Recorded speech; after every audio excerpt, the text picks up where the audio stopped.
this is a sort of world premiere event, that what we have in this room today are a lot of people who absolutely believe 100% in the supergrid. They believe in the business case, they believe in the importance of it in terms of delivering the climate change agenda, everything else. It is my pleasure to welcome you to the first conference organized by FOSC and the first conference ever organized on the European Supergrid. We certainly are friends of Supergrid. We are friends of smart grid, and we are friends of socio-economic good solutions.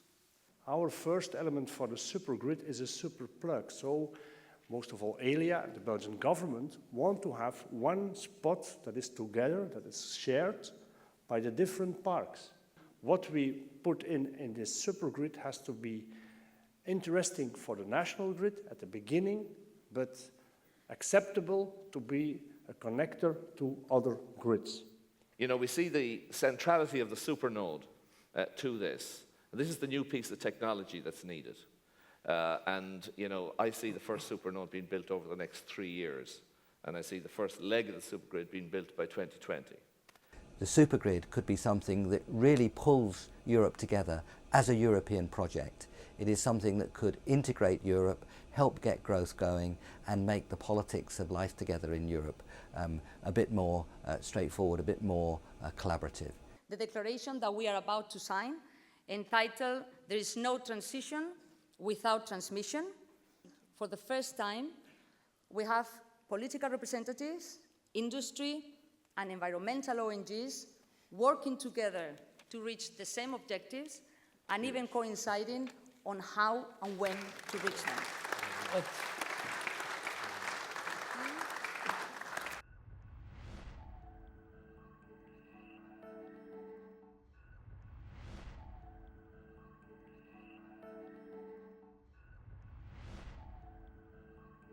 I think the Supergrid initiative is really now in its ascendancy, providing a window of opportunity for Europe to build a smart supergrid to power us for the future at probably no greater cost than business as usual, and quite possibly at lower cost financially, certainly at lower cost for the future of humankind on the planet.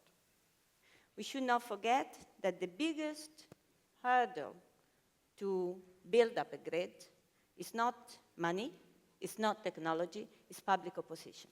We will take on board countries, third countries, and make it acquainted with this idea of a supergrid on being connected to a much larger system. We are all friends of the supergrid and of the market and of renewable energy and of our future. We are friends of the future. It's key to have a proper regulatory framework to get financing. In order to get this, we need to be sure that this infrastructure, the supergrid, is devised since the very beginning in a system-wise approach, European. That's what we need to do. We need to do something that is pan-European. Because at the end of the day, it's the national regulators and perhaps the European regulator who have to approve the investment.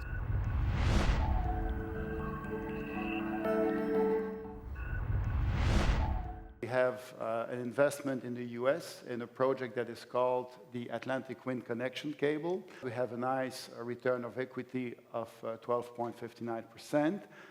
We compensate a lot for every new facility we build as a TSO. We compensate, and it doesn't help. People complain about DC magnetic field. We explain to them that if they really don't like DC magnetic field, they have to move to another planet. We think that there must be a consensus to be reached between the TSO or the project promoter, if it is not the TSO, the regulators, and the member state. The supergrid or any grid should not be an objective in itself, it should be an instrument in order to achieve this sort of wider objective, be them security of supply or a greater penetration of renewables.